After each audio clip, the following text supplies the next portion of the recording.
ये कहानी एक छोटे से गांव की है जहां के लोग अपनी रवायात और रस्म व रवाज को बड़ी इज्जत देते थे। गांव के दरख्तों, पत्थरों और कब्रिस्तानों में कदीम कहानियां हैं, छिपी हुई थीं और हर चीज़ का कोई ना कोई राज था। इन्हीं कहानियों में से एक थी मौत की मेहंदी। गांव के लोग कहते थे कि ये मेहंदी किसी आम दरख्त से नहीं, बल्कि एक प्रासरार दरख्त से हासिल की जाती थी जो गांव के कब्रिस्तान के करीब अकेला अगा हुआ था। ये दरख्त निहायत पराना और अजीब व गरीब था। इसकी टहनियाँ चमकदार और रंग बदलती रहती थीं और इसके नीचे कभी भी इंसानों का आना जाना मना था। लोग उसे मौत का दरख्त कहते थे क्योंकि इसके बारे में कहा जाता था कि इसके करीब जाने वाले की ज़िंदगी में तबाही और मौत छिप जाती है। गांव के बुज़ुर्गों का कहना था कि जो भी इस दरख्त से मेहंदी लेकर अपनी तकदीर को चैलेंज करता, वो बहुत जल्द मौत के मना में जा पहुंचता।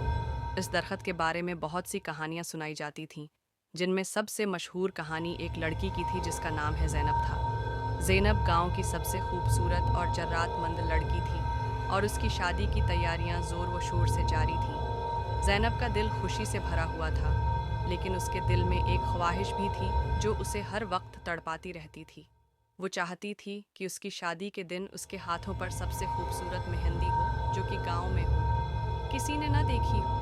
गांव की खवातीन ने उसे बहुत सारी मेहंदी की अक़साम बताईं, लेकिन ज़ैनब का दिल किसी और मेहंदी में नहीं बल्कि मौत की मेहंदी में लग रहा था। इसकी समझ में नहीं आ रहा था कि ये मेहंदी उसके हाथों पर क्यों सजी है और उसे ऐसा क्यों महसूस हो रहा था कि ये मेहंदी किसी ख़ास मकसद के लिए है। एक दिन ज़ैनब ने फ़ैसला किया कि वो मौत के दरख्त से मेहंदी तोड़ेगी। उसने गांव के बुज़ुर्गों की बातों को नज़रअंदाज करते हुए अपने दिल की सुनने का इरादा किया और कब्रिस्तान की तरफ रवाना हो गई।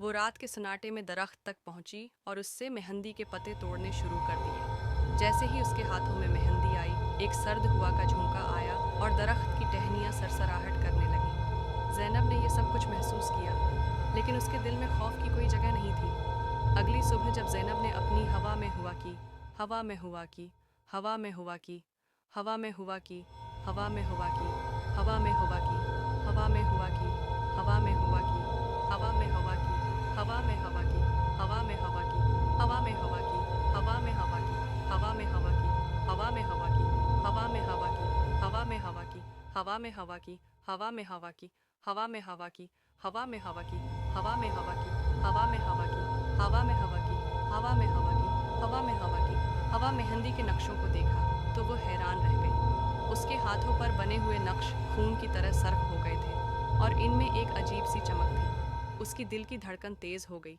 और वो फ़ौरन समझ गई कि ये कुछ न कुछ गैर मामूली है। लेकिन वो अपनी शादी के दिन के करीब थी और उसने फ़ैसला किया कि वो इस बात को है नज़रअंदाज करेगी। शादी के दिन जब ज़ैनब ने अपनी शादी की तैयारियां मुकम्मल की और सुहाग रात का वक्त आया तो उसकी हालत तेज़ी से बिगड़ने लगी। इसके हाथों की मेहंदी हो गई और उसके जिस्म में एक अजीब सी कमज़ोरी महसूस होने लगी। इसकी आंखों में खौफ की झलक थी और उसकी सांसें बेतरतीब हो रही थीं। एकदम इसने अपनी हवा को छो लिया। आंखों के सामने स्याह धुंध और प्रासरार साए देखना शुरू कर दिए। गांव के बुज़ुर्गों ने जब ये सब सुना तो वो फ़ौरन ज़ैनब के पास पहुँचे और उससे कहा कि वो अपनी गलती तस्लीम करे और माफ़ी मांगे, वरना उसकी ज़िंदगी बहुत जल्द ख़त्म हो जाएगी। लेकिन ज़ैनब की हालत इतनी बिगड़ चुकी थी कि वो कुछ न कर पाई। चंद दिन बाद वो दुनिया हो गई, से रुखसत हो गई। इसके जिस्म पर मेहंदी के नक्श अब भी सर्ख थे और उसकी आंखों में वो खौफनाक मंजर था जो उसने उस दरख्त से मेहंदी लेने के बाद देखा था। इसके बाद गांव के लोग इस मेहंदी को एक अबरत की दास्तान के तौर पर याद करते हैं। किसी ने भी मौत के दरख्त से मेहंदी लेने की जरात नहीं की।